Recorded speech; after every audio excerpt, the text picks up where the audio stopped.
Beralih ke informasi lainnya, pemirsa, Ketua Umum Jokowi Mania Andi Azwan melaporkan Rismon Sianipar dan kawan-kawan ke polisi karena dinilai melakukan fitnah dan hoaks. Andi Azwan menyebut fitnah dan hoaks yang ditujukan kepadanya sebagai pembunuhan karakter.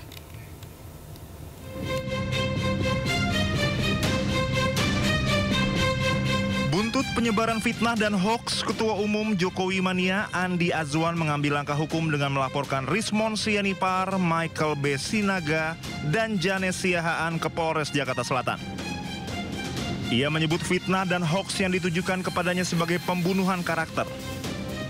Andi Azwan menyangkal menjadi tersangka tindak pidana pencucian uang di KPK seperti tuduhan yang dilayangkan Rismon Sianipar dan kawan-kawan. Siang ini tadi saya sudah di dalam untuk meneruskan pelaporan saya terhadap 3 orang, ya, Rismon Sianipar, kemudian Michael B. Sinaga, dan juga Janes Siahaan terhadap tuduhan mereka kepada saya sebagai tersangka TPPU kasus dari Immanuel Ebenezer, ex-Wamenaker, dan juga ada satu lagi tuduhan itu mengenai PKI kepada saya itu. Dan ini alhamdulillah sudah diterima oleh Polres Jakarta Selatan dan sudah ada laporannya di sini. Dan kita akan kawal terus untuk menindaklanjuti atas tuduhan mereka. Sebelumnya beredar di media sosial, Andi Azwan dikabarkan menjadi tersangka tindak pidana pencucian uang di KPK. Nama Andi Azwan juga disebut ikut terseret kasus yang menjerat mantan Wamenaker Immanuel Ebenezer atau Noel. Dari Jakarta, Rizky Ihwal, iNews melaporkan. Pemirsa, Polda Metro Jaya menetapkan pakar telematika Roy Suryo dan 7 orang lainnya sebagai tersangka terkait dengan tudingan ijazah palsu Presiden ke-7 Republik Indonesia Joko Widodo.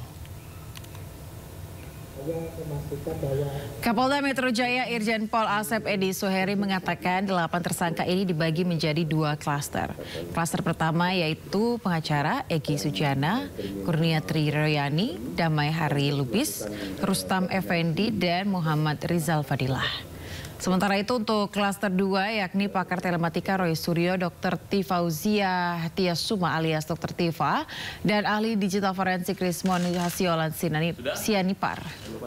Penyidik telah mengantongi alat bukti yang cukup dan berkesimpulan mereka telah menyebarkan tuduhan palsu dan memanipulasi dokumen ijazah dengan metode yang tidak ilmiah. Polda Metro Jaya telah menetapkan 8 orang tersangka dalam perkara pencemaran nama baik, fitnah, dan manipulasi data elektronik yang dilaporkan oleh Bapak Insinyur Haji Joko Widodo. Penyidik menyimpulkan bahwa para tersangka telah menyebarkan tuduhan palsu dan melakukan edit serta manipulasi digital terhadap dokumen ijazah dengan metode analisis yang tidak ilmiah dan menyesatkan publik. Selanjutnya, penyidik akan berkoordinasi dengan Kejaksaan Tinggi DKI Jakarta untuk proses hukum lebih lanjut. Pada kesempatan ini, kami tegaskan bahwa penanganan perkara yang kami lakukan murni proses penegakan hukum. Kemudian seluruh tahapan juga dilakukan secara profesional, proporsional, transparan. Yang ditetapkan sebagai tersangka kasus tudingan ijazah palsu Jokowi, pakar telematika Roy Suryo mengaku menghormati penetapan tersangka ini. Ya, menurut Roy, status tersangka ini hanyalah proses awal dari rangkaian hukum yang akan dia jalani. Tetap menghormati penetapan tersebut. Tapi sebaiknya semua masyarakat juga menunggu dengan sabar prosesnya. Karena kalau saya tidak salah dengar tadi memang tidak ada perintah langsung untuk dilakukan penahanan. Ya, jadi ini clear banget ya, loud and clear. Jadi kalau tiba-tiba ada orang yang aneh-aneh atau orang yang mendesak-desak, itu tentu saja sudah merupakan hal yang justru melanggar hukum. Dan poin yang paling penting apa? Status TSK itu masih harus kita hormati dan sikap saya apa? Senyum saja. TSK itu adalah salah satu proses. Ya, masih nanti ada status menjadi misalnya lanjut itu baru menjadi terdakwa. Baru lanjut lagi menjadi terpidana. Di Indonesia Ada orang dengan status terpidana saja, inkrah. Sudah 6 tahun tuh inkrahnya ya, Pak. Masih bisa bebas melenggang dan menghina hukum di Indonesia. Ya.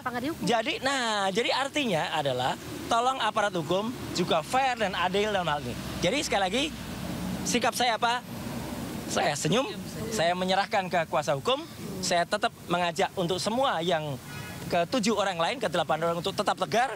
Ini adalah perjuangan kita bersama rakyat Indonesia, selaku masyarakat yang bebas untuk melakukan penelitian atas dokumen publik, tidak untuk dikriminalisasi, dan tolong aparat itu juga fair dan adil.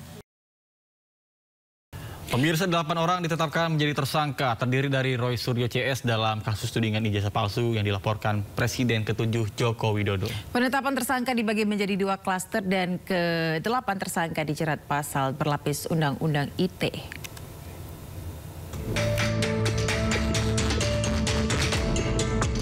Delapan tersangka kasus tudingan ijazah palsu yang dilaporkan Presiden ke-7 Joko Widodo terbagi ke dalam 2 klaster. Hal ini diungkap Kapolda Metro Jaya, Inspektur Jenderal Polisi Asep Edi Suheri. Di klaster pertama ada 5 tersangka, yakni Egy Sujana, pengacara, Kurnia Tri Rohyani, aktivis TPUA, Damai Hari Lubis, aktivis TPUA, Rustam Effendi, aktivis, dan Muhammad Rizal Fadila, aktivis TPUA. Para tersangka dijerat pasal berlapis dengan ancaman penjara 6 tahun atau denda 1 miliar rupiah.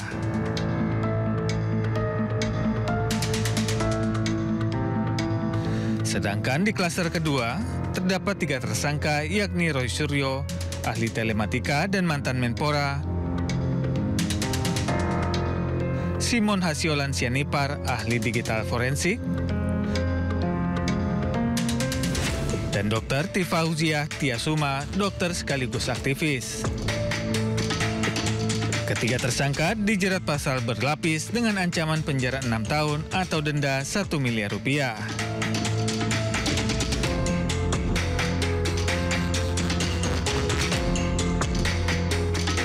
Sebelumnya, Jokowi melaporkan sejumlah nama atas pencemaran nama baik buntut tudingan ijazah palsu. Dalam laporan tersebut ada 12 nama yang dilaporkan. Kasus ini pun mencuat setelah Roy Suryo bersama beberapa pihak menggugat keaslian ijazah sarjana Jokowi dari Fakultas Kehutanan Universitas Gadjah Mada. Dari Jakarta, Tim Liputan iNews melaporkan.